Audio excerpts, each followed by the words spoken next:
O paano na makaka-aura yung mga tranela nating sisters sa Thailand yan? Paano na tayo pupunta ng Thailand yan? For sure, ang immigration sobrang higpit na sa ating mga tranela taga-Pilipinas.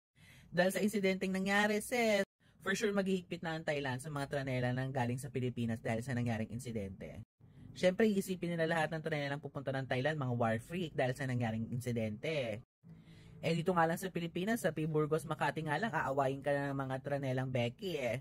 Dadaan ka lang doon sasabihin, hoy, pwesto namin to. Ayan. O paano na ngayon yan, sis? Dahil sa nangyari, mga sis, ayan. Dapat kasi tayo mga sister, lalo pag nasa ibang bansa tayo, kalmado lang tayo mga sis. Hindi kasi natin yan lugar. At kahit sabihin mong lugar pa natin yan dito sa Pilipinas, wala namang, hindi tayo maubusan ng otokomi. Kalma-kalma lang. Kung mabebetan ka. Kung number one ka sis. Huwag matakot maagawan ng lalaki ni. Ang daming lalaki sa mundo.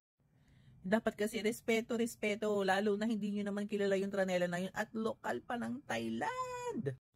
For the boogie, feeling nyo ata, nyolookan itiis charet.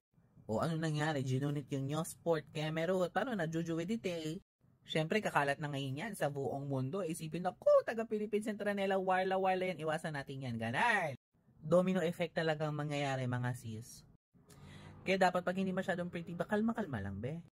Panalo ka naman, makukuha ka, wag ka namang warlat, hindi ka maagawan.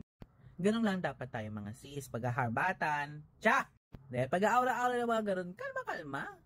I'm sure hindi lang sa Thailand tayo mahihirapan yan kahit kumuha ka ng visa or papunta ka ng ibang bansa pag sinabing tranela ng Pilipinas, oh my God, war freak. Ayun na nga ang nangyari.